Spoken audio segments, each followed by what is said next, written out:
Hi guys, punta tayo sa... Nandito ako sa Subic ngayon. Lumagpas ako sa ataw lang ako eh. Ito kaya, tingnan mo yung Subic. Yan.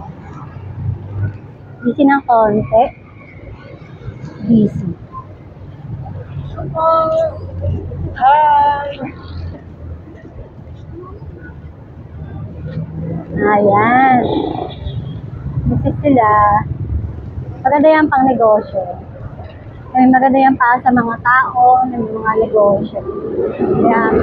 So, punta tayo sa ataw. Siya. Ayan. Yan siya guys. Punta tayo dyan. Hello po! Punta tayo. Haba na listahan ko. Tingnan natin.